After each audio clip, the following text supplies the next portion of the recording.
Bueno, vamos a dar comienzo nuevamente dándote la bienvenida, Pilar, por acceder siempre a estar poniéndonos al día y al pulso de lo que sucede en nuestro país después de tantas cosas que en estas semanas ha sucedido.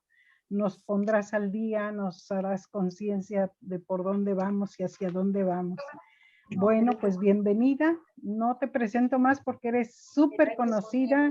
Tienes todos tus fans y fans aquí presentes. Así que vamos a dar comienzo y bienvenidas y bienvenidos todos los presentes también. Gracias. Adelante. Gracias. Tienes ya. Buenas noches, entonces. Buenas noches con todas y todos. Gracias por la invitación. Voy a Espera un momentico, pedir a la gente que apague, por favor, los micrófonos. Sí, por favorcito, gracias. Gracias.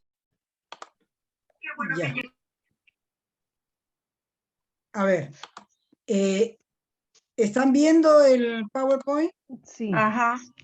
Ya. Sí. Si en algún momento no avanza, por favor, me avisan.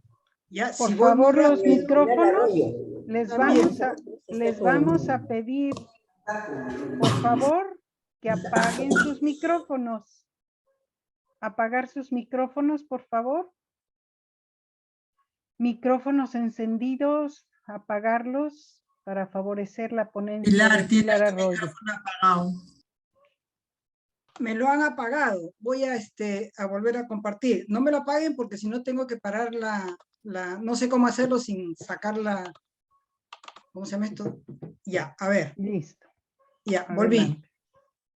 Ya. Miren, la cosa es complicada, entonces si alguna cosa no dejo clara en las preguntas me piden aclaración. ¿Ya? Primero quiero un breve repaso por la situación socioeconómica, me voy a centrar esta vez más en la política, ¿ya? Pero quiero recordarles que, ya varias veces se los he dicho, la economía peruana es una economía muy pequeña. De toda la riqueza que se produce en el mundo, el Producto Bruto Mundial, el Perú solo aporta 0.34. Y entonces, 2/3 partes de nuestra economía depende de cómo le va a la economía mundial. Y en la economía mundial hay 3 motores: Estados Unidos, la Unión Europea y la China. Y hoy la economía mundial está con problemas. El COVID la dejó bien mal parada y tras cuernos palos nos vino la guerra rusa-Ucrania, pero además las reiteradas olas de COVID han hecho que disminuya el crecimiento chino, porque la política china contra el COVID es: hay un foco y se cierra todo. Y recuerden que China sigue siendo la fábrica mundial. Cuando cierra todo, complica a todo el mundo. A esto hay que agregar el alza de precios, la inflación, que ya lo hemos hablado en anteriores oportunidades. Recuerden que nos vimos hace 45 días, ¿no? Y entonces, si bien la marinera dice no hay primera sin segunda, el vals criollo dice toda repetición es una ofensa. Entonces estoy tratando de hacer un balance entre ambos. Algunas cosas por eso las doy por supuesta, pero si alguien necesita aclaraciones, al final los pide. Bien, decía yo que la inflación, ¿no es cierto?, tiene mucho que ver con el problema de los alimentos, de la energía y de los fertilizantes, pero también con los cuellos de botella en las cadenas de suministro mundial, por lo que dije anteriormente, la fábrica mundial está fallando, y algo que no se dice mucho es que también tiene que ver con todo el problema ambiental, con el cambio climático que está generando. Por ejemplo, en Europa ahora hay una ola de calor impresionante, ¿no? Hay inundaciones, hay sequías, y todo eso impacta en la producción agrícola. Por eso es que una de las cosas que más han subido son los precios de los alimentos. Miren ustedes, ¿no? Esto es el 2020, ya en la pandemia comenzó a subir, ¿no es cierto?, pero con el comienzo de la guerra en Europa se dispara mucho más, ¿no? Esta es evidentemente una causa externa y en eso no le falta razón al gobierno. Lo que el gobierno no dice es que al no gestionar bien esta causa externa, hace la situación más crítica, ¿no? Y sobre todo la hace crítica en un tema fundamental, que es el alimento. Esta es una encuesta del Instituto de Estudios Peruanos de junio, donde 44%, ¿no es cierto?, señala que en los últimos 3 meses, por falta de dinero, ¿no?, tuvieron problemas con la alimentación en el hogar. Y este 44% se eleva a cerca del 60%, sobre todo en el pueblo, es decir, en los niveles C, D y E, ¿no? La inflación, el alza de precios no está golpeando igual en todo el país. Este cuadro, que ustedes lo van a poder analizar cuando les manden el PowerPoint, indica los niveles de inflación por regiones. Acá habemos gente de las diferentes regiones. Y si ustedes se dan cuenta, ya que tanto hablaban de Ancash, Ancash es el que está teniendo una inflación mayor en todo el país, ¿no? En cambio, Moyobamba, ¿no?, está con una inflación un poco más baja, ¿no? En realidad acá no está por regiones, sino está en algunos casos por regiones y otra por ciudades, ¿no? Pero de hecho es una inflación bastante alta. Recuerden el cuadro que les presenté hace 45 días, no tenemos un alza tan fuerte desde hace 24 años, ¿no? Pero además del alza, lo que tenemos es una pérdida de los ingresos. Ingresos reales significa lo que tú recibes descontando la inflación, ¿no?, si estás recibiendo más o menos. Y ustedes ven acá, la caída de los ingresos es muy fuerte. Este es un cuadro que presentó un expresidente del Banco Central de Reserva en una charla. Todas estas diapositivas, cuando reciban el PowerPoint, en la parte de abajo está la referencia de dónde la he sacado, ¿no? Entonces, hay pues una caída importante de los ingresos.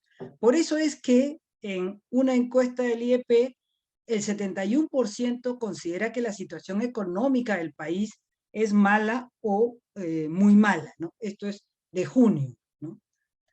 Y sobre todo, ¿no?, las familias cuya situación ha empeorado vuelven a ser la de los sectores populares, ¿no? En general, todos piensan que ha empeorado la situación económica, pero mayor empeoramiento ha habido en las familias más pobres, ¿no? Por eso es que la calle está más afectada hoy por su situación económica, ¿no? 57% señalaba esto. En cambio, la preocupación por la política, ¿no?, como primera prioridad, no alcanzaba más del 20%. ¿Y por qué es esta situación? El empleo cayó, recuerden, durante la pandemia, se recuperó, pero lo que se ha perdido es el llamado empleo adecuado, es decir, el empleo decente. 1.200.000 empleos decentes se han perdido, 500.000 en Lima, el resto en el interior del país, y lo que hemos recuperado, les di los cuadros hace 45 días, es el empleo precario, es decir, lo que ha aumentado es la informalidad, ¿no? Y entonces, problemas con empleo, caída con ingresos, implican aumento de pobreza. Yo les he dicho anteriormente que las cifras de pobreza se saben un año después. Las cifras de pobreza que se están manejando hoy, que se las di hace 45 días, que es 25,6%, es del 2021. Pero todos los analistas dicen que este año la pobreza debe estar subiendo y se van a reflejar en las cifras que nos presenten en el 2023, ¿no? La vulnerabilidad está aumentando, la desnutrición, y todo esto genera descontento, ¿no? Por eso es que hay un aumento importante este año, sobre todo a partir de abril de este año, y continúa, de la conflictividad social de todo tipo, ¿no? Ya no solo son los mineros, que eran los habituales conflictos, sino tenemos de pobladores amazónicos, de productores agrarios, ¿no?, etcétera, etcétera. Sigue siendo, sin embargo, la mayoría de los conflictos, ¿no?, vinculados al tema extractivo, ¿no?, a lo que se llama los conflictos socioambientales, ¿no? Entonces tenemos una situación económica difícil, ¿no? Los hogares están, ¿no?, raspando la olla para poder mantener la situación, y una conflictividad social que va en aumento, ¿no? De esta breve mirada de la parte socioeconómica nos surgen sobre todo dos desafíos importantes, ¿no? Uno, que ya lo habíamos mencionado hace 45 días, que es, ¿no?, dar de comer a la gente, ayudar a la gente a organizarse para poder afrontar el problema alimenticio, ¿no? Y el segundo es estar atentos para que la conflictividad social no explote en violencia. Pero como decía, lo que vamos a centrar es en lo político. Pero antes de centrar en lo político, quería que vieran esta comparación, ¿no? Este es, disculpen el inglés, pero no hay en castellano. ¿Qué preocupa al mundo a julio de este año? Y si ustedes ven, si bien el mundo, que es este, yo les he puesto al costadito el Perú, coinciden en la preocupación por el alza de precios y coinciden en la preocupación por los problemas de pobreza y desigualdad, ¿no es cierto? Los peruanos discrepan con la preocupación mundial en el tema de inseguridad y delincuencia, mientras eso preocupa un 26% del mundo, preocupa 48% de peruanos, ¿no? El problema del empleo, 39% de peruanos contra el promedio mundial de 26%, y la corrupción, ¿no? 48% de peruanos dicen que este es un problema muy serio, ¿no? Acá lo que se le dice es, ¿cuál de los 3 tópicos encuentran ustedes que es más preocupante en su país, ¿no? Entonces, hay una preocupación muy fuerte por temas como corrupción e inseguridad, ¿no? No es casual, yo no voy a tratar lo de las elecciones, porque quien mucho abarca poco aprieta, ¿no? Y además en cada lugar de ustedes son candidatos distintos, pero por ejemplo, en el caso de Lima no es casual que Urresti, siendo un violador de derechos humanos, ¿no es cierto?, vaya primero.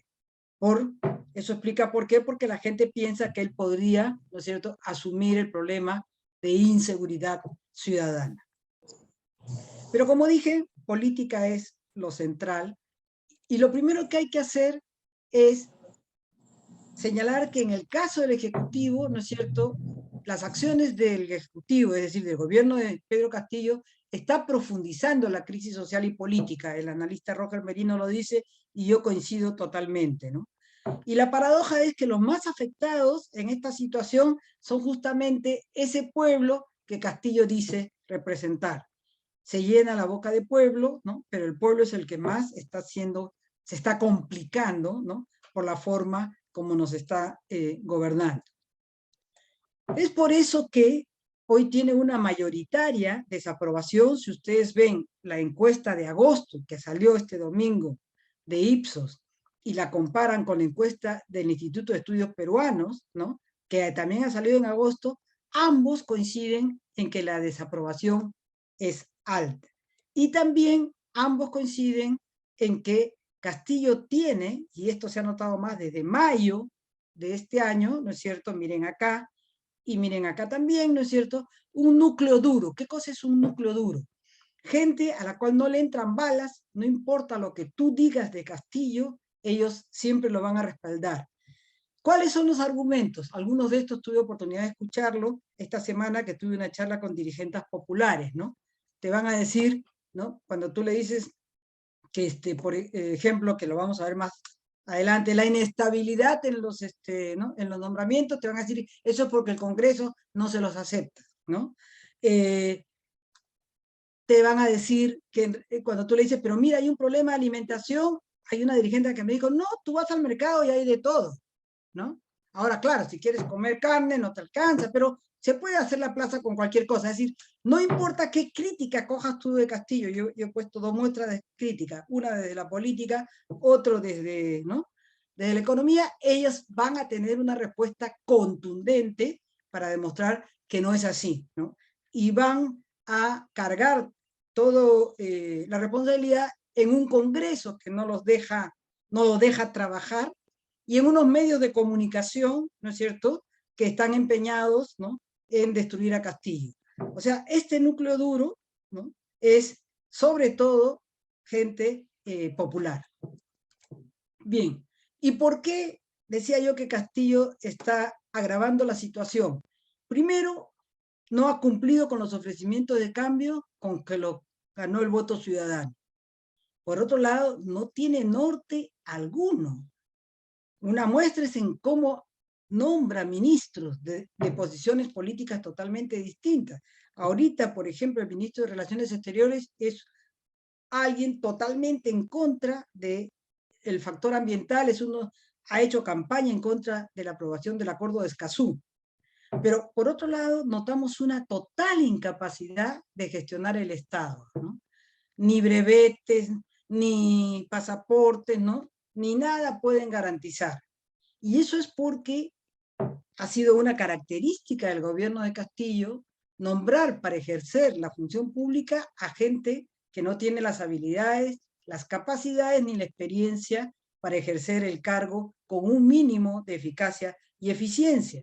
Pero además recuerden que muchos tienen muy dudosas credenciales éticas. Lo único que se necesita para entrar al gobierno de Castillo es ser paisano, o sea, chotano, ya se habla de la mafia chotana, disculpen si hay algún chotano presente, familiar o amigo, ¿no? Y la inestabilidad de los cargos no se había visto en la política peruana en por lo menos 3 décadas. Acá hay un cuadro que incluso he tenido que modificarlo, porque como cambian tanto, pero miren, por ejemplo, una de las preocupaciones ciudadanas que hemos visto hace un rato, ¿cuál es? La seguridad. Pues en un año han habido 7 ministros del Interior, ¿no? O sea, prácticamente un ministro cada mes y 3/4 de mes, ¿no? Ahora, ustedes saben que cuando un ministro no se cambia de la noche a la mañana, comienzan los rumores, todo se paraliza. Y cuando entra un nuevo ministro, no solo se cambia el ministro, se cambia toda la plana mayor de un ministerio. Y también todo se paraliza hasta que se da ese cambio. No es posible porque cuando recién comienzan a actuar, otra vez se cambie a los ministros, ¿no? Y miren, 2 ministerios claves. El Mininter es el Ministerio del Interior. Midagri es el Ministerio de Agricultura. O sea, en una época de crisis alimentaria, ¿no es cierto?, ¿cómo es posible que haya tal irresponsabilidad en los nombramientos? Esto lo van a poder también ver más en detalle cuando reciban el Power. Y ni hablar del aspecto ambiental, que es un aspecto que a ustedes les preocupa mucho, ¿no? Cooperación, que es una ONG muy vinculada a la temática ambiental, resume muy bien esto. Ellos dicen, el balance es claramente negativo. Sectores extractivos y del ambiente han sido pésimamente manejados, con total improvisación, y han debilitado las instituciones, ¿no? Por ejemplo, el Perú fue suspendido, ¿no?, del Consejo Internacional de la Iniciativa de Transparencia de las Industrias Extractivas por una cosa que el mismo ministro dijo, ¿no? Es decir, como han habido tantos cambios, no hemos podido hacer el informe a tiempo. O sea, es un desbarajuste total de la gestión estatal. Recuerdan que hace ya como 6 meses hablamos del tema de Repsol, del derrame que había habido en enero. La cosa sigue sin mayor atención por parte del Estado. Y lo peor de todo, hay múltiples indicios de corrupción. No estoy diciendo todavía, no hay pruebas directas que comprometan a Castillo, pero los indicios son demasiados para pensar que es solo el entorno. Y por eso es que tiene abierto 6 expedientes. Todo avanza rápido, por eso acá solo hay 5, pero después les voy a enseñar el 6º. El primer expediente fue en enero y fue por el caso del Ministerio de Transporte y Comunicaciones. El exministro Silva, está fugado por eso. El segundo expediente fue por el caso de los ascensos en las Fuerzas Armadas. Ustedes ya saben bien, se estuvo cobrando entre $20.000 y $40.000 por cada ascenso. Se supone que la plata que le encontraron en el baño a el señor Pacheco era parte de esas coimas. El tercero, abierto en mayo, es por el plagio en la tesis de maestría, porque eso les posibilitó a Castillo y a su señora cobrar al Estado un plus, ¿no? Y entonces por eso es que se ha abierto un expediente fiscal, porque eso no es correcto, es delito. El cuarto, que ha sido abierto en julio, ¿no es cierto?, es por el cambio. Recuerden que votaron al ministro González, ministro del Interior, lo cesaron porque quiso armar un equipo especial para buscar a los prófugos. El quinto se lo abrieron al día siguiente porque también hay coimas, sobornos, cohechos se llama técnicamente, en la compra de biodiesel. Y cuando ya tenía todo esto preparado, apareció un caso más por el cual también le han abierto. Cuando se dice abrir expediente, se abre una investigación.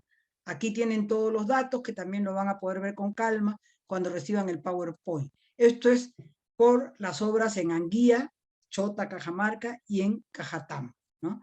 Aquí, según la Fiscalía, el jefe sería Castillo, ¿no es cierto?, pero estaría comprometido también el actual ministro de Transportes, que antes era ministro de Vivienda, el alcalde de Anguía, que ya está preso, ¿no?, la hija, cuñada, que también ya está presa, ¿no? Entonces son muchos casos en un tema que es muy sensible para la opinión pública. Sin embargo, hay algo que es importante que hay que señalar, y es que la Fiscalía de la Nación tiene mucha diligencia con los casos de Castillo, pero tiene paso de tortuga e incluso está obstruyendo otras investigaciones muy importantes. Lo vamos a ver un poquito más adelante, ¿no? Entonces, lo que sí es cierto es que no se puede ser ingenuo. Hay una instrumentalización de la justicia para fines políticos. Castillo lo dijo y nadie le creyó, y más bien la gente movilizó gente a respaldar a la fiscal de la Nación, los empresarios han salido a respaldar a la fiscal de la Nación, los medios de comunicación también. Pero la verdad es que es indudable que se está instrumentalizando casos reales de corrupción, ¿no?, para ir minando la figura presidencial y que sea más fácil alguna de las salidas que se están planteando, ¿no? En realidad, ni la Fiscalía, ni la Policía, ni el Poder Judicial están garantizando un debido proceso en varios de estos casos. Por favor, entiéndase bien, no estoy diciendo que Castillo sea inocente. Comencé diciendo que hay muchísimos indicios que hacen muy difícil pensar que él no esté involucrado. Pero lo cierto es que todavía no hay pruebas contundentes, ¿no?, que demuestren su culpabilidad. Carmen McEvoy señala algo que me parece muy importante. No lo voy a leer todo, ustedes lo pueden leer cuando reciban el Power, pero ella dice lo siguiente, ¿no?, que la situación actual ha exacerbado el racismo y el clasismo. Y eso es muy cierto, es decir, es una pena, ¿no es cierto?, que este gobierno, que aparecía como una gran oportunidad para empoderar al sector rural, al sector secularmente maltratado, haya sido tirada por la borda, ¿no?, por la irresponsabilidad del presidente Castillo, ¿no? Parece que Castillo no ha tomado en cuenta dos cosas. La primera, ¿no?, que muchos le dieron su voto para bloquear la entrada, ¿no es cierto?, al gobierno de lo que era el fujimorismo, que significaba, ¿no es cierto?, la corrupción institucionalizada, Alibaba y los 40 ladrones. Y lamentablemente el entorno de Castillo, y muy probablemente Castillo, ¿no es cierto?, nos han hecho reemplazar, nos han evitado que entre Alibaba y los 40 ladrones, pero le han dado pase a la banda del Choclito, a esta corrupción hormiga, sin tener en cuenta que corrupción es un problema muy sensible en el Perú. Este es otro estudio que se llama el índice mundial del estado de la democracia, y entre una de las cosas que se le pregunta a la gente es cuáles creen que son las principales amenazas para la democracia en su país. Y como ustedes pueden ver aquí, ¿no es cierto?, en el Perú, para la gente la principal amenaza es la corrupción, la amenaza a la democracia, ¿ya? La desigualdad le sigue, por supuesto. Había incluido cosas sobre desigualdad, pero se me hizo muy largo el PowerPoint, ya en otra oportunidad trataremos ese tema, ¿no? Entonces, Castillo no logra entender que el tema de corrupción es un tema crucial hoy para la opinión pública en el país. Hoy, disculpen, voy a cortar. Me olvidé, mil perdones, me olvidé de apagar el celular. Ya, perdonen. Bien, yo les había dicho que hay un problema con la fiscal de la Nación. Muy agilita, ¿no?, para empapelar a Castillo, pero está haciendo cambios muy preocupantes en la Fiscalía que atentan contra la lucha contra la corrupción y que ponen en peligro todo lo que el país había avanzado en el último tiempo, sobre todo en el periodo 2016-2022. Primero, ha hecho cambios en el equipo que investiga el caso de los cuellos blancos. El caso de los cuellos blancos es un caso muy grande. Hay 294 investigaciones y 138 involucrados, ¿no? Tenemos ahí empresarios, abogados, jueces, todo. Y ha sacado a Pablo Sánchez, tipo íntegro, que era el coordinador del equipo, y a la fiscal suprema adjunta del caso, Fanny Quispe. Esto ha hecho que renuncien a la fiscalía, se pierda gente muy valiosa, como Víctor Cubas, que fue el que tuvo a cargo el caso de la Cantuta y Barrosaldos, Jesús Fernández y Martín Salas. Este último fiscal, cuando ha renunciado, dijo que Ejecutivo y Congreso están plagados de corrupción. Es decir, primer cuestionamiento a la actual fiscal de la Nación, está desarticulando un equipo que tenía experiencia y que había hecho buenos avances en el caso de los cuellos blancos. Recuerden que esto es la corrupción en el sistema de justicia que se dio a conocer en julio del 2018. Pero además, otra cosa muy peligrosa, cambió al fiscal Frank Almanza, que estaba encargado del caso de los hermanos Sánchez Paredes, acusados de narcotráfico. Este expediente tiene 3 millones de folios que eran ya conocidos por el fiscal Almanza. Miren ustedes, este es parte del archivo de los folios del caso de los Sánchez Paredes. Miren ustedes acá, este es el 1084.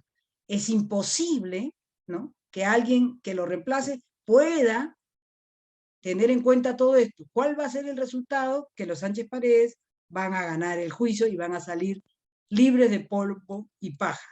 Es decir, no solo está desarticulando la investigación sobre la corrupción en el Poder Judicial, sino también la lucha contra el narcotráfico.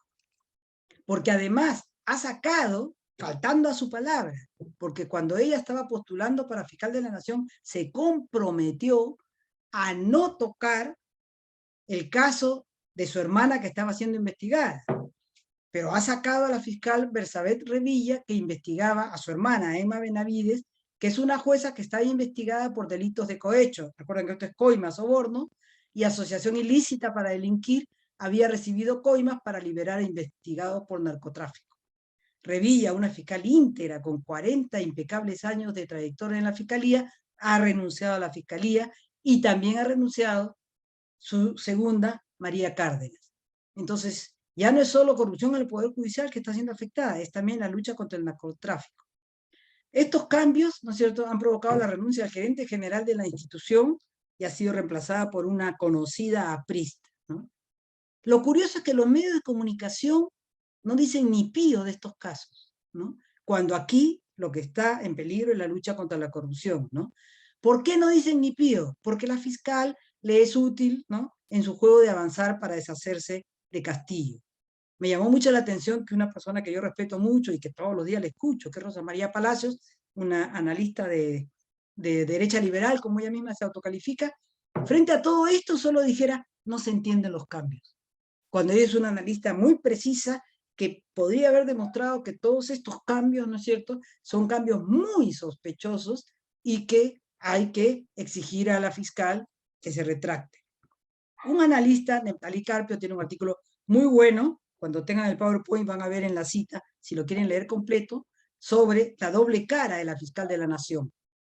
Y él dice, el tiempo dirá si el verdadero propósito de la fiscal de la Nación consistiría en explotar al máximo el caso de Pedro Castillo y a la sombra de este espectáculo mediático, ocultar o pasar por agua tibia otras acciones para garantizar la impunidad de otros sectores.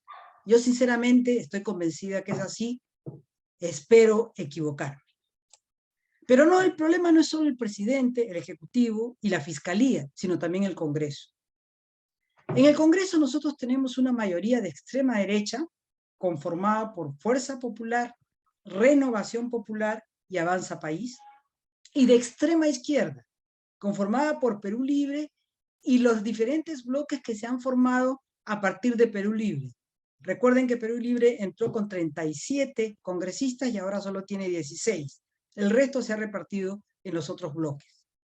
Estos señores tienen una alianza tácita para sacar adelante contrarreformas que responden a intereses de sectores informales e ilegales. En anteriores oportunidades ya he explicado qué es eso, pero en las preguntas puedo volver a explicarlo.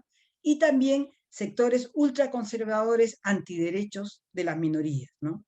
Entre sus perlas está que ampliaron el plazo de inscripción electoral yendo contra la ley, acabaron con la SUNEDU prácticamente, regularon la cuestión de confianza y han cambiado el sistema peruano, que era un régimen de presidencialismo parlamentarizado. Ellos con los cambios lo han convertido en un régimen de parlamentarismo autoritario.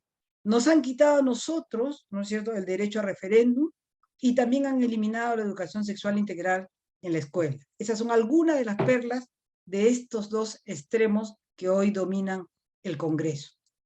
Pero van a seguir adelante. están buscando reducir los votos para la vacancia, recuerden que son 87, quieren modificar la ley del Jurado Nacional de Elecciones para tener un control sobre el mismo, quieren poner la bicameralidad para seguir reeligiéndose, quieren pasar al Congreso estas que son atribuciones del Ejecutivo. El bien común está totalmente ausente. Lo que prima son los intereses personales. Pero también es un Congreso antiambientalista.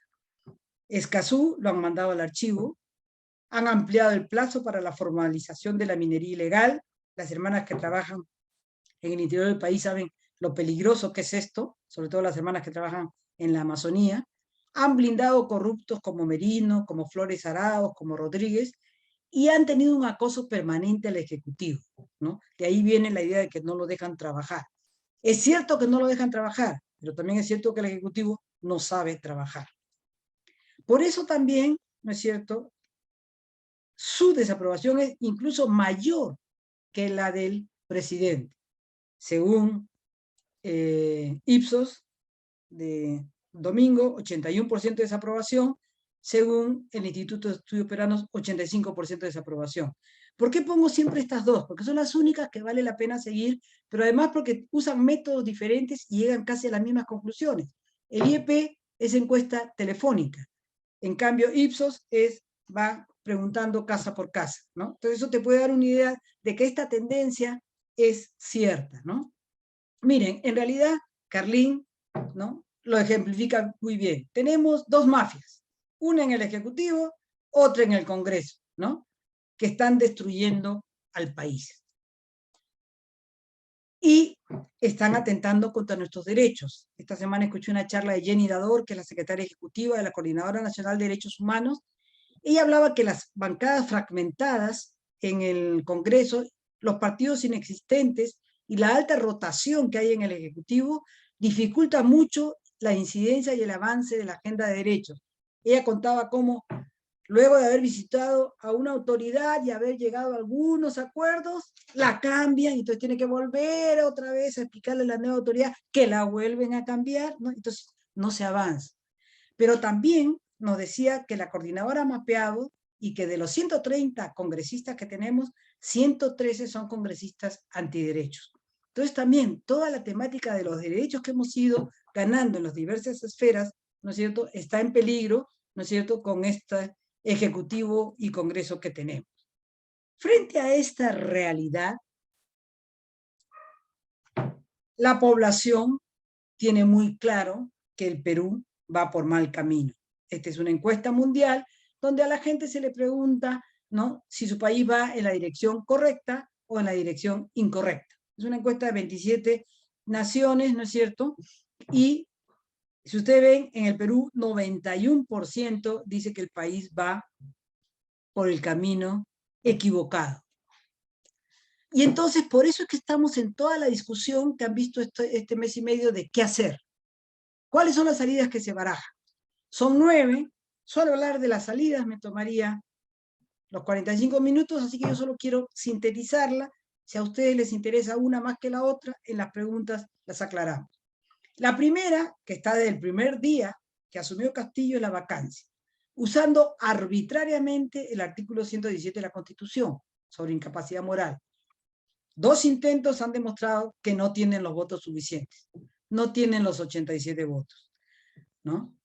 Por eso es que quieren ahora aprobar que sea con menos votos, pero eso les va a ser más difícil, porque ya un anterior tribunal constitucional determinó que no se podía disminuir la cantidad de votos. Pero este Congreso es capaz de todo, ¿no? Segundo, otros plantean golpe militar. El señor Rospigliosi, por ejemplo, está en esa onda, pero también todos los altos oficiales retirados de las Fuerzas Armadas están en esta onda. Y recuerden que desde el comienzo de la segunda vuelta tocan desesperadamente la puerta de los cuarteles. Felizmente los cuarteles todavía no les dan bola. Una tercera, y como bien dicen algunos comentaristas, es mamarrachenta, es inhabilitarlo o suspenderlo o destituirlo por traición a la patria. Y para eso sí tienen los 66 votos. ¿En qué se basa? En la entrevista con el señor del Rincón de la CNN, donde Castillo, ¿no?, dice esto: cuando le pregunta a usted, estuvo en una reunión en Bolivia antes de ser presidente y se solidarizó con Bolivia, y él dice, no lo dije como presidente, pero ahora le consultaremos al pueblo, ¿no?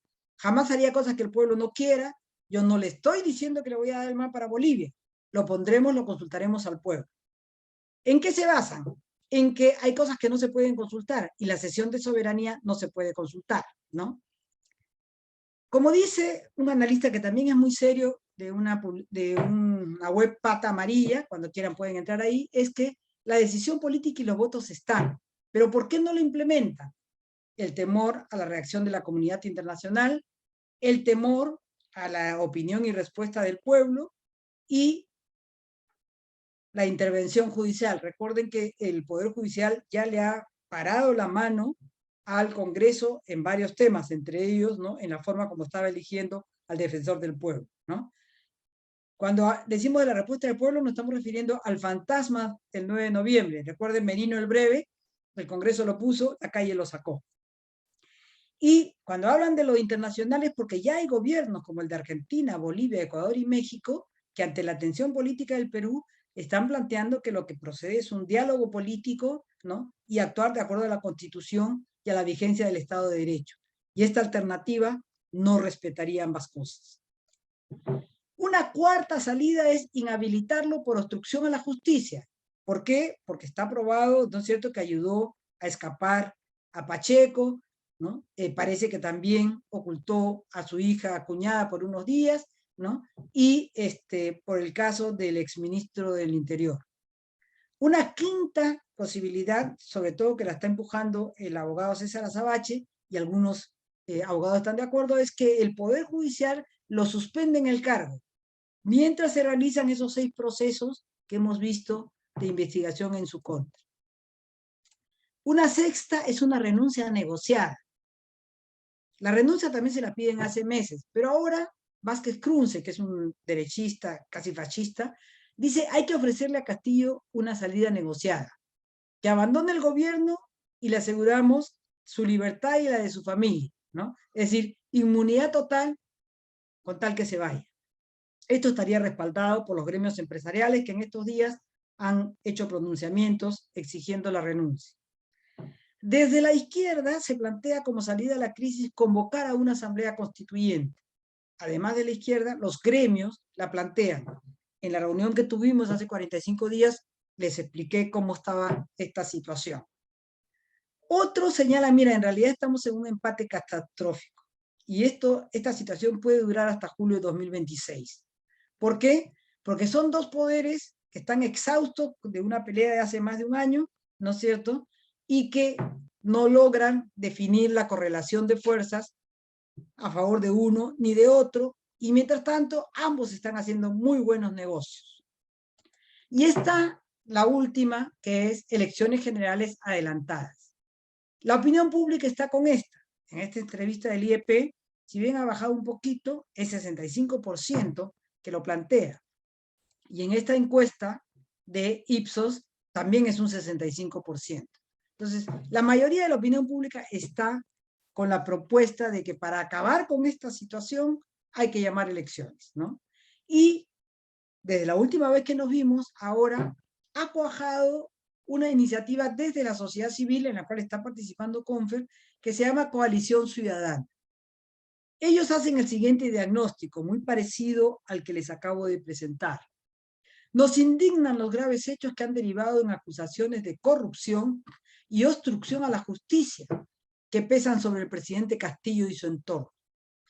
Diversas acciones y omisiones de su gobierno están desmantelando la capacidad del Estado y de funcionarios calificados para garantizar el bienestar ciudadano. El Congreso es parte responsable de la crisis, pues ha aprobado contrarreformas para favorecer intereses particulares, impulsa proyectos que afectan derechos fundamentales y no fiscaliza. Ambos poderes están deteriorando servicios indispensables como educación, salud, seguridad, inversión, ambiente, justicia, y están minando derechos básicos, lo que decía la señora de la coordinadora, ¿no? La igualdad de género, derechos de mujeres, de pueblos indígenas, y por eso plantean 3 cosas, ¿no?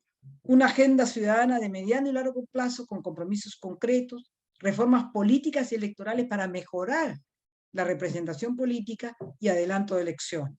Si alguien quiere saber más, acá está la dirección. Pero muchas de ustedes ya están participando en esta iniciativa. Voy terminando con 3 diapositivas más, ¿no? Esta reflexión de Carmen McEvoy, ¿no es cierto?, de 2020 tiene hoy plena vigencia, ¿no? Ella lo que dice es, algunas de las razones por las cuales la República no ha logrado sus objetivos ha sido el desinterés por el bien común, el desprecio por el otro, a quien se considera inferior, y una incapacidad de tender puentes. Creo que frente a la crisis política, el gran desafío que tenemos es recuperar como el objetivo más importante, ¿no es cierto?, la gestión pública en función del bien común, atacar cualquier manifestación de desprecio por el otro. Hoy, en la pugna política, vemos cómo se desprecia, ¿no? Un sector desprecia abiertamente a otro sector, ¿no es cierto? Y donde estemos, tender puentes, es decir, posibilitar el diálogo, ¿no es cierto? Recordar que el tener discrepancias políticas no significa que seamos enemigos, ¿no? Y que las discrepancias se manejan vía el diálogo, no vía la destrucción del otro. Con motivo de las fiestas patrias, la Conferencia Episcopal sacó un comunicado. A mí la parte que más me interesó del comunicado es donde nos recuerda que no podemos dejarnos robar la esperanza. Y nos invita a ser constructores, ¿no?, de un Perú para todos los peruanos, de una familia unida, ¿no es cierto? Y que el gran desafío es construir un gran Perú, ¿no? Yo creo que esa tarea está pendiente, y ahí recordaría lo que una vez dijo Gustavo Gutiérrez, es decir, la esperanza, ¿no es cierto?, se alimenta con hechos, ¿no?, que indiquen caminos de esperanza, y eso creo que es el reto que hoy tenemos nosotros. El arzobispo de Lima, en el Te Deum, ¿no es cierto?, también dijo algo interesante. Algunos lo criticaron por su homilía, pero olvidaban que la homilía del Te Deum es justamente una mirada al país, ¿no? Y eso fue lo que él hizo. Él dice, sabedores de que todavía están pendientes de resolver problemas fundamentales y que la ambición egoísta, personal o grupal, actual requiere nuestra libre decisión de rectificación, acojamos con sabiduría la experiencia adquirida en estos 200 años y emprendamos un nuevo esfuerzo, y eso creo que es lo básico que hoy tenemos como desafío. Emprender un nuevo esfuerzo, ¿no es cierto?, como él dice, con generosidad y desprendimiento, estableciendo un programa básico de prioridades en función del bien común.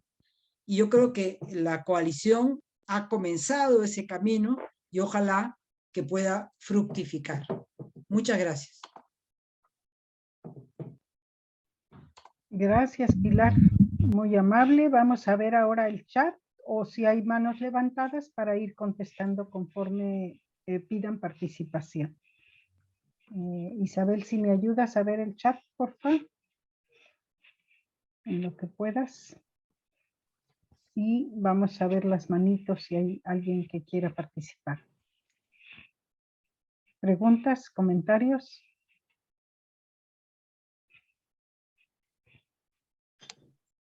No, pero se puede.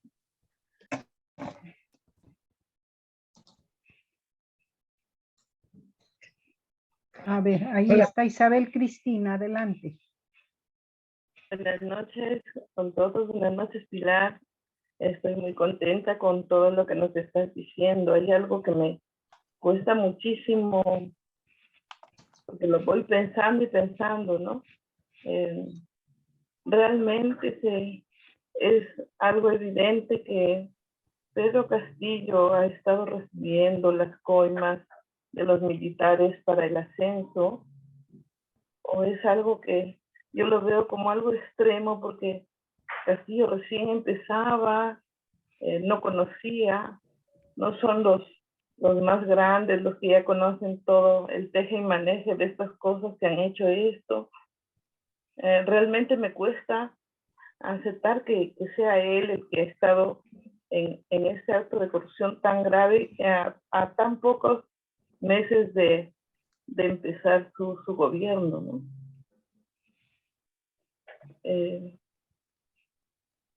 creo firmemente en lo que tú dices y eso me está cuestionando bastante, ¿no?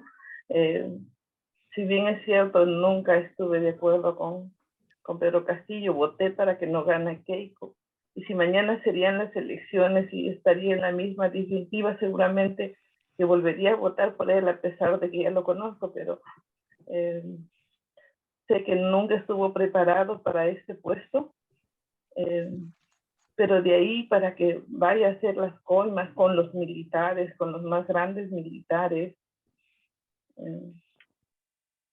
realmente es muy fuerte si sería verdad, ¿no? Hay una pregunta en el chat que dice, ¿debemos creer en las encuestas? Y la segunda, de vacar a Pedro Castillo con las modificaciones a la Constitución que han aprobado en el Congreso, ¿no estaríamos peor? Bien, está Carmen de los Ríos, adelante. Hola, buenas noches con todos. Un gusto, Pilar, de verte y escucharte. A mí me preocupa bastante lo del narcotráfico. No sé si está vinculado este gobierno con lo del narcotráfico y también si tú crees, porque bueno, a veces dicen que, también creo que tú lo has dicho, que el gobierno de Castillo no tiene norte, ¿no? Por todas esas, cómo está nombrando a los funcionarios, ¿no? Pero otros como que dicen que tiene un norte más ligado a Rusia y a China. O sea, como que se hace el tonto, diríamos, pero que no va a dejar el poder porque tienen como una estrategia de largo plazo y que pues ahora el corto plazo no le importa que sea un laberinto porque está ganando las instituciones, ¿no? El ejército, los ministerios, están metiendo ahí a su gente hasta que ya después pueda hacer eso como irreversible. No sé qué opinión tienes sobre eso. Gracias. No hay más preguntas ahorita ni manitos levantadas. No sé si quieras ir contestando lo que hay y a ver si aparece más. Perfecto. Primero lo de Isabel Cristina. Yo en mi exposición he dicho que hay serios indicios de corrupción en los 6 casos que he mencionado de la gente que rodea a Castillo. También he dicho que hasta ahora no hay una sola prueba contundente que comprometa directamente al presidente, pero los indicios son demasiados, ¿no?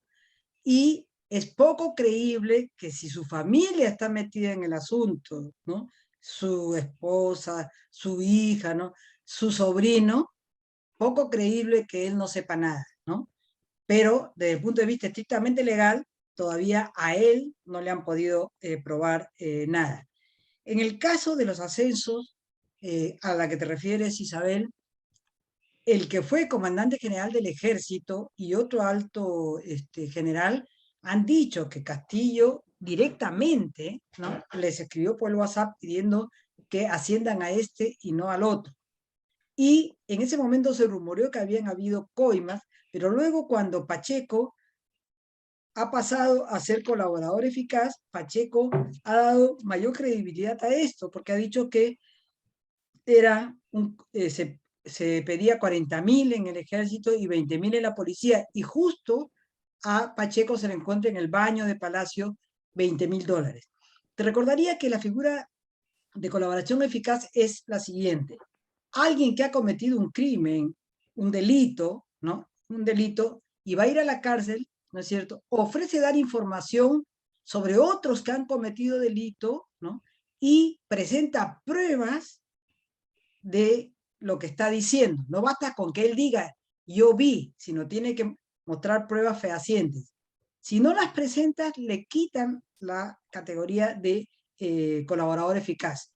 Y Pacheco, que acuérdate que fue el primer secretario de Palacio, ¿no?, que incluso para ponerlo pidieron que se cambien las normas legales sobre los secretarios de Palacio, es el que está declarando. Entonces, es bien difícil, ¿no?, que sea falso esta este delito del que estamos comentando, que es las coimas en los ascensos militares. Ahora, también en honor a la verdad, todos los presidentes siempre han intervenido en los ascensos militares y nunca se dijo nada. Incluso se volaban promociones completas para poner a sus preferidos, ¿no? ¿Por qué ahora esto se le coge así tan fuerte? Hay mucho, ¿no es cierto?, de esta ofensiva de la ultraderecha desde el primer día de la segunda vuelta, ¿no es cierto?, por impedir que un campesino, rondero, serrano además, llegue a Palacio. O sea, eso también hay que ser claro. Ahora, esperemos que esto que están haciendo con Castillo sirva de precedente y al próximo presidente también así, ¿no es cierto?, lo analicen con lupa, ¿no? Pero si quitamos el caso de los ascensos, quedan los otros 5 casos. Entonces yo sé que es dolorosa la situación, ¿no es cierto?, porque uno esperaba que alguien que viniera al Perú profundo, 200 años, ¿no?, hiciera una cosa diferente y, como dice McEvoy, ¿no?, y más bien permitiera empoderar al Perú profundo, demostrar que alguien del Perú profundo podía, ¿no es cierto?, gobernar con integridad, ¿no? Y eso es lo que está en cuestión, ¿no? La pregunta de si se puede creer o no en las encuestas. Mire, en realidad no se puede creer en todas las encuestas.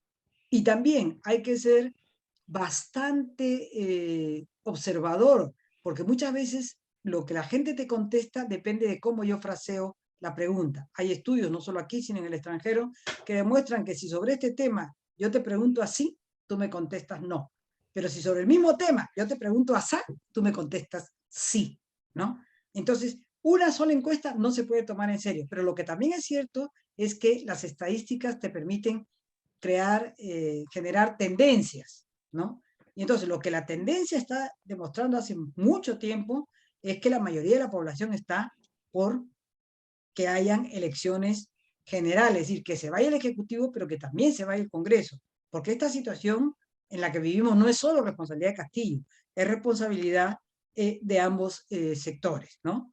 O sea, las encuestas te insinúan una tendencia, tampoco te las puedes tomar al pie de la letra, ¿no? Y siempre es bueno ver la muestra. Y en ese sentido sí, tanto IEP como Ipsos a veces te dicen la muestra que han tenido y ahí uno puede ver así, realmente está cubriendo al conjunto de la población. La pregunta que si el Congreso, con las modificaciones que ha hecho, puede vacar a Castillo, no, no puede. ¿Por qué? Porque la Constitución dice que para modificar un artículo de la Constitución tú tienes hasta 2 vías. La primera es que haya una votación en el Congreso en 2 legislaturas con 87 votos y así cambias la Constitución. Lo otro es tener una votación en el Congreso con una mayoría simple, eso sería 66, y sometes a referéndum, ¿no es cierto?, la decisión. Por ejemplo, el Congreso quería aprobar la bicameralidad, o sea, que hayan 2 cámaras, diputados y senadores, en la legislatura pasada. Pero, ¿qué sucedió? Votaron y no tuvieron los 87 votos, sino tuvieron menos. Y entonces lo que procedía era llamar al referéndum para que el pueblo decidiera. Pero como es evidente que el pueblo va a rechazar la bicameralidad, lo que ellos hicieron una reconsideración para volver a votar y con lo cual bloquearon que el pueblo defina eso en referéndum. Entonces no han tenido los votos para modificar la Constitución para poder vacar a Castillo con menos votos. El artículo de la Constitución, si bien en la Constitución misma no se dice 87 votos y se dice 2/3 y eso es 87 votos. Entonces por ahora no lo pueden vacar, ya han hecho 2 intentos, han dicho que van a hacer un tercero, pero por ahora por ahí no está.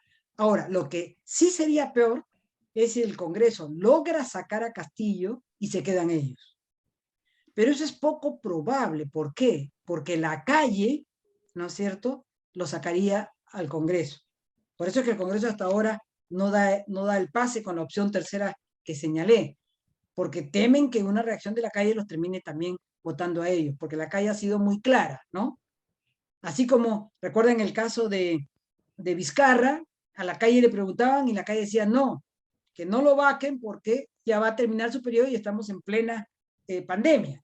Y el Congreso lo vacó y la calle sacó al Congreso, ¿no? Entonces, no creo, como digo, que esa situación se vaya a dar. Ahora, si tu pregunta va por el lado, porque ahí no me queda claro, de si nuevas elecciones sería peor, yo te digo no, nuevas elecciones no sería peor. ¿Sabes por qué? Porque Congreso y Ejecutivo están destruyendo el país.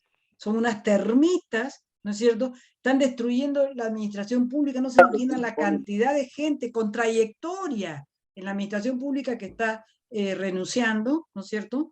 Y uno lo ve, si uno usa los servicios básicos públicos se da cuenta. Entonces, no vamos a estar peor por esto, pero tampoco vamos a estar peor por una segunda cuestión, y es que la señora Fujimori, si bien el fujimorismo todavía tiene presencia importante, la señora Fujimori ha demostrado que no le puede ganar a nadie. Ha competido con un empresario y perdió. Ha competido con un cachaco, con un milico y perdió. Y ha competido con un campesino y perdió. Entonces ya no es la lideresa absoluta de la derecha. Entonces es poco probable que ella sea la próxima presidenta si llamamos a elecciones generales. La derecha está muy dividida, hay varios, ¿no? Entre ellos Porky, que quieren ser candidatos. Pero además no estaríamos peor porque hoy es la alianza de la extrema derecha con la extrema izquierda en el Congreso la que nos complica las cosas. Perú Libre se sacó la lotería y por eso sacó tanta presencia en el Congreso, pero no tiene ninguna posibilidad en una siguiente elección de sacar esa cantidad de congresistas.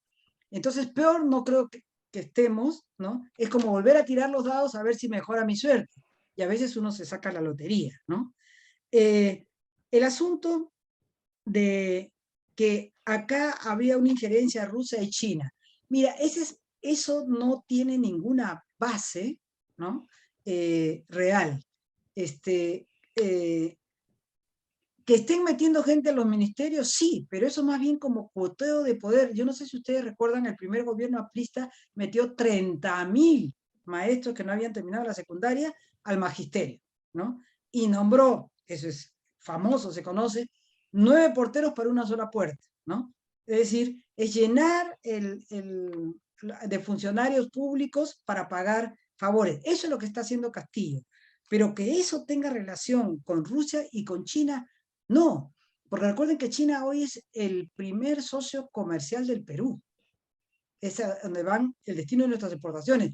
Y China necesita un Perú que funcione para que lo provea de los recursos naturales que no tiene. Y Rusia ahora, ¿no es cierto?, está tan entrampada en la guerra rusa-ucraniana que no tiene tiempo, ¿no?, de meterse a manipular países de nuestro estilo. Yo sé que circulan en redes una serie de TikToks y una serie de videos donde hablan, ¿no?, de que el plan de Rusia, de Cuba, de Chávez, etc. Acá no hay un problema chavista, ni comunista, ni de intervención de fuerzas extranjeras. El problema es muy claro, son mafias, poderosas mafias internas. Ahora, sobre si este gobierno está vinculado al narcotráfico, yo diría el Ejecutivo no. Pero tengo mis serias dudas si la actual fiscal de la Nación no está siendo operadora, ¿no?, o tonta útil del narcotráfico, ¿no? Y también en el Congreso hay congresistas, ¿no?, con claras vinculaciones con el narcotráfico, pero no es, así como no es que haya gobiernos extranjeros que estén, digamos, manipulando al Perú, hoy no se puede hablar de una entrada fuerte del narcotráfico en el Ejecutivo. Algunos han estado hablando de esta hipótesis porque se dice que en Chota y en otros lugares hay una presencia importante del narcotráfico, ¿ya? Pero, como digo, indicios de eso no los veo hasta ahora. Bien, hasta ahí creo que he respondido. Dice aquí en el chat, bueno, Sofía, ¿quieres hablar, por favor? Sofía Ruiz. Sí, buenas noches. Pilar, gracias por tu ponencia tan clara y tan sencilla para entender. Lo que a mí me cuestiona, lo que votamos por Castillo, definitivamente votamos por una leve esperanza de cambio, cosa que no se ha dado, cosa que tú ya lo has explicado muy bien, que al contrario se ha dejado llevar y manipular por la corrupción que hay, ¿no? Mi pregunta es, ¿por qué la sociedad civil no se para frente a esto? O sea, no se manifiesta marchando. La última vez que tú nos decías es, La única manera de hacernos visible es a través de las marchas. Y yo realmente esperaba alguna marcha, pero solamente he visto marchas de los extremistas, ¿no? Muy pocas marchas y estas son convocadas por los extremistas. Entonces, de verdad que no me animaba a ir a estas marchas. Pero mi pregunta es, tal como yo soy una de las tantas que he dicho a mis amigos, cuando Castillo tenga que salir, yo voy a ser la primera en marchar. Y hasta ahorita no me paro porque no encuentro esa convocatoria que a mí me llene, que a mí me invite a participar. Siento eso, que no sé por qué la sociedad que estamos más claras, no salimos ya a marchar. Bien. Aquí en el chat hay otra cosa, dice, ¿por qué este presidente está tratado de una manera tan agresiva? Que no ha habido antes un presidente que se le trate así. Otra pregunta, Vizcarra fue vacado por un colaborador eficaz y Vizcarra sigue libre. ¿Es posible que se repita?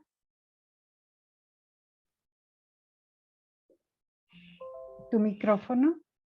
Hermana, ¿me podría permitir, por favor? Sí, no he visto su... Adelante, no sé quién está hablando, pero adelante, por favor. Hermana, buenas noches.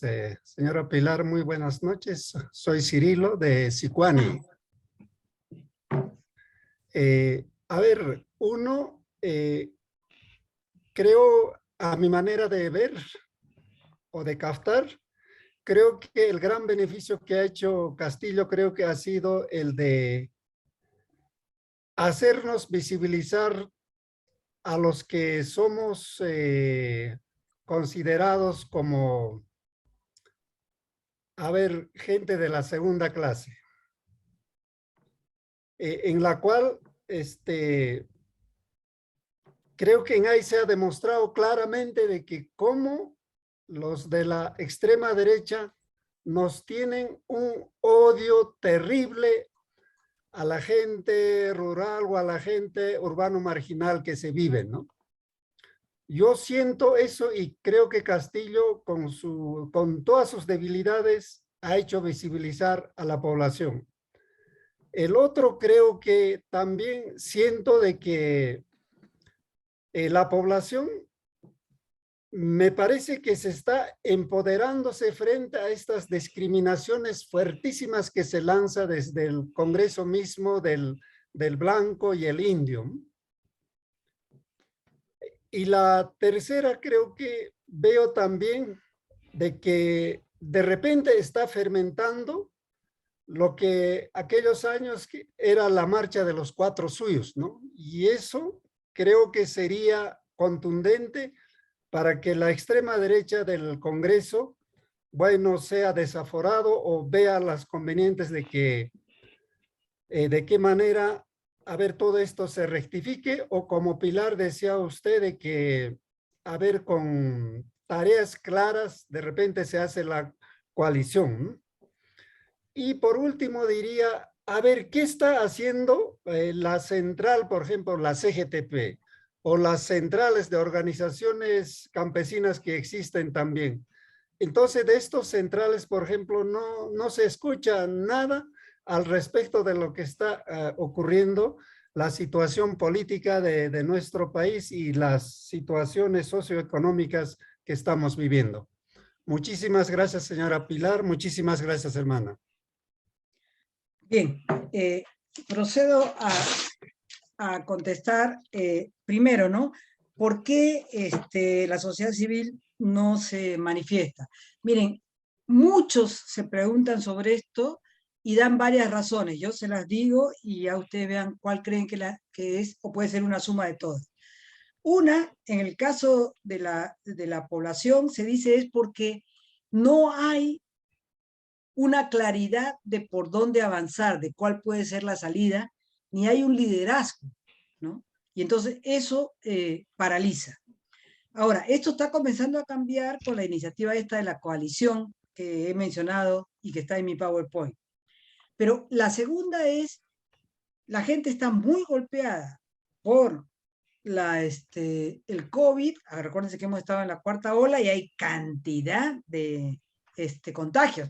Tal vez no de muerte, pero un contagiado en casa significa un gasto, un cuidado, etcétera. Y además la gente tiene menores ingresos, está muy preocupada por la sobrevivencia. Eso ocupa la mayor cantidad de su tiempo, y aunque no le gusta lo que está sucediendo, ¿no es cierto?, no tiene cómo actuar. Una tercera explicación que se da es que los que siempre han movido la calle son la gente de izquierda o de centro izquierda, y que la gente de izquierda está como paralizada, ¿no es cierto?, porque ante la arremetida feroz, diaria, mañana, tarde y noche, de la extrema derecha, con su medio de comunicación, ¿no es cierto?, sienten que una propuesta, ¿no es cierto?, de salida puede estar haciendo el juego a las posiciones golpistas o de vacancia de la extrema derecha. Es decir, temen no saber al final para quién trabaja, ¿no? Entonces, eso tiene paralizada a un sector que siempre fue el que animó la calle, ¿no? Por lo menos esas son las razones que algunos dan de por qué no se manifiesta, ¿no? Y por otro lado, ustedes ven que hay una excesiva y sospechosa tolerancia de la policía frente a las marchas de los extremistas y a los desmanes que ocasionan. No hay ningún preso ni nada por el estilo, ¿no?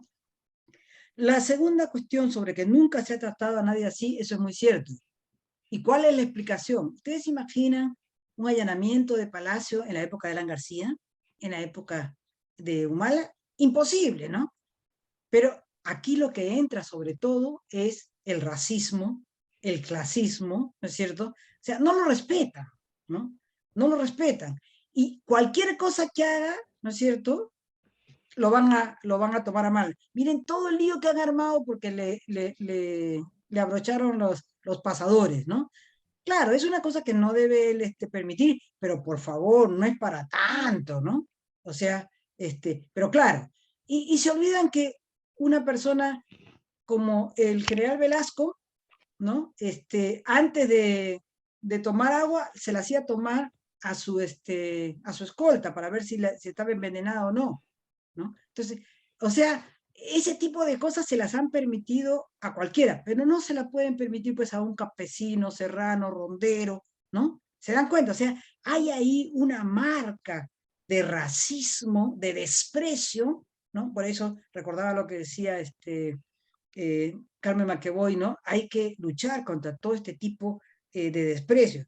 No lo respetan para nada, ¿no? Entonces, es por eso que lo tratan como lo tratan. Pero además hay un factor económico también. Uno no puede poner todo en una exposición porque ustedes se duermen uno y otro porque no alcanza el tiempo. Pero, por ejemplo, es interesante saber que el diario El Comercio en promedio recibía propaganda, o sea, el grupo El Comercio, el diario sobre todo, propaganda estatal en promedio de 12 millones de soles al año. Y este año ha recibido solo $500,000. O sea, están también respirando por la herida, ¿se dan cuenta? Ahora, ¿cuál era el método del comercio con los otros gobiernos? Te agarraba, ¿no?, a periodicazo limpio, y entonces, para calmar al comercio, tú le dabas la propaganda, ¿no?, oficial, ¿se dan cuenta? Entonces, hay muchos intereses detrás que no tienen nada que ver con la integridad, con la lucha contra la corrupción, con la preocupación por el país, sino son intereses personales que están en juego, ¿no? Bien, lo de Vizcarra. Mira, lo de Vizcarra fue una clara maniobra, ¿no?, de un sector de la Fiscalía, porque la Fiscalía también juega políticamente, eso es lo que algunos a veces se olvidan, ¿no?, con los medios de comunicación, y recuerden, con los partidos que odiaban a Vizcarra, porque Vizcarra, ¿no es cierto?, había cerrado el Congreso, y porque Vizcarra en un comienzo asume la lucha contra la corrupción. Recuerden que nos llama referéndum, etc. Lo de Vizcarra fue una vendetta política, es decir, fue una venganza, porque lo cierto es que la información que se filtró de la Fiscalía ni siquiera todavía era de un colaborador eficaz. Estaban recién en el primer proceso. Allí Rosa María Palacios, si revisan sus intervenciones de esa época, lo explicó muy clarito. No había ni una sola prueba que justificara la decisión que tomó el Congreso.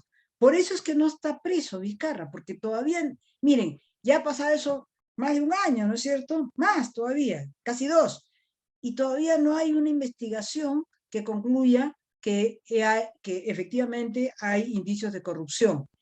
Por eso es que no es casual, ¿no es cierto?, que muchos dicen que el Congreso buscó inhabilitarlo por 10 años, porque si Vizcarra se presentara, podría ser uno de los que puede ganar una elección, ¿no? ¿Por qué? Porque ¿cuál es la imagen que tiene la gente de Vizcarra, ¿no? El papá, que durante toda la pandemia, casi diario, o por lo menos 2 veces a la semana, se presentaba en televisión, te daba tranquilidad y te explicaba cómo iban las cosas, ¿no? Entonces, lo de Vizcarra es un claro ejemplo de cómo la Fiscalía usa políticamente información para deshacerse de alguien, ¿no es cierto?, que no es, ¿cómo se dice?, que no es agradable para los poderes de turno.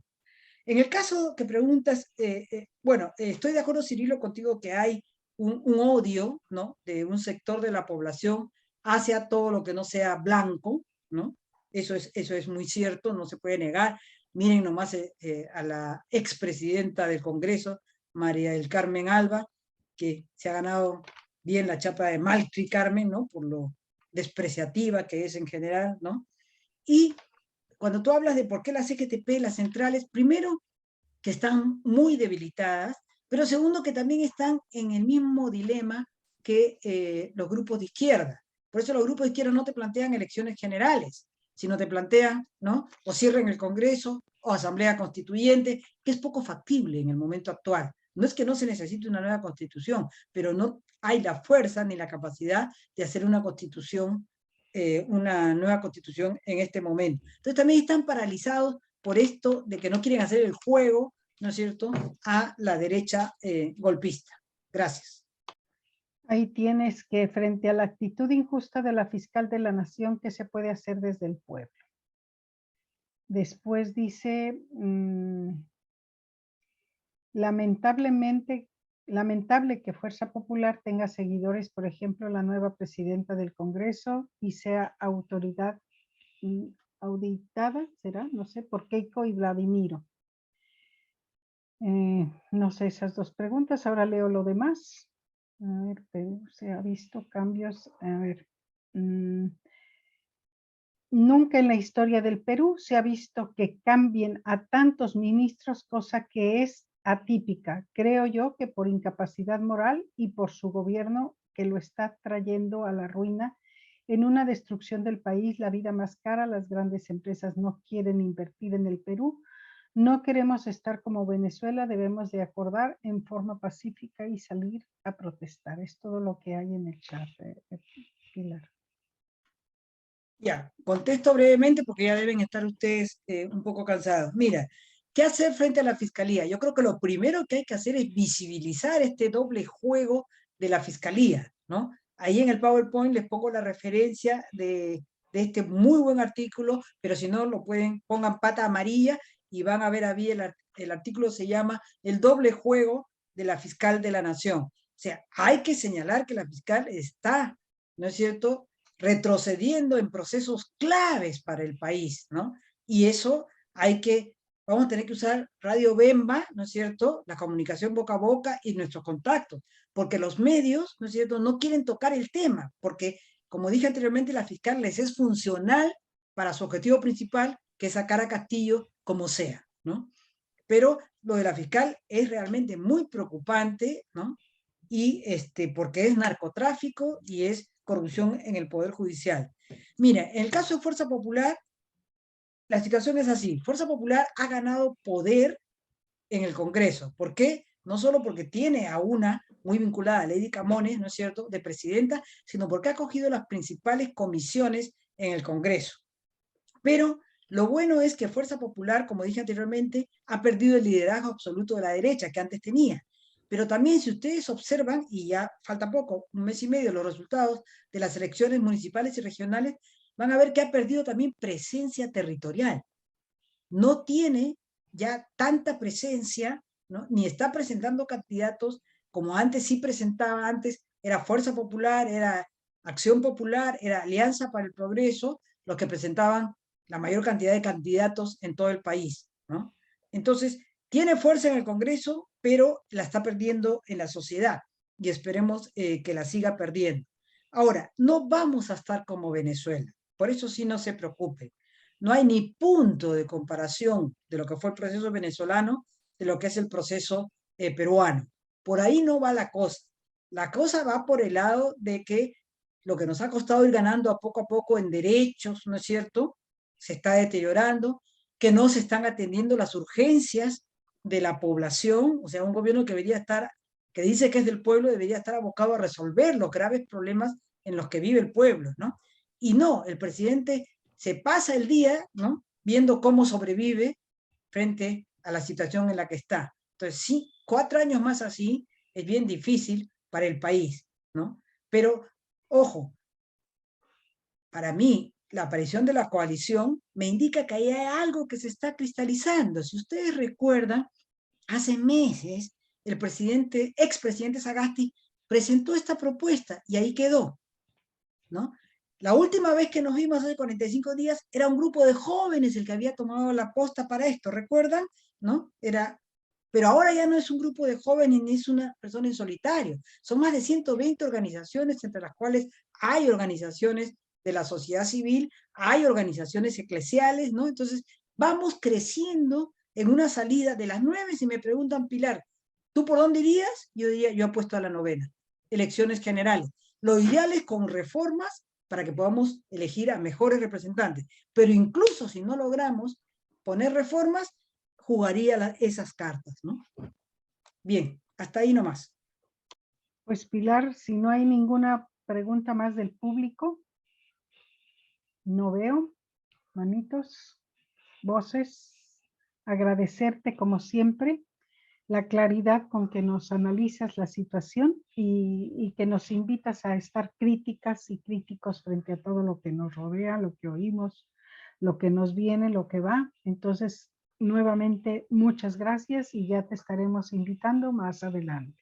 Muchas gracias a todos y a todas. El video estará en la página web de la Confer. El PowerPoint está puesto en el chat. Ahí tendrán el material. Muchas gracias. Buenas noches. Gracias. Hasta luego, que descansen. Gracias. Muchas gracias. Gracias. Gracias, Pilar. Muchas gracias a la conferencia. Chao a todos. Gracias. Buenas noches. Muchas gracias.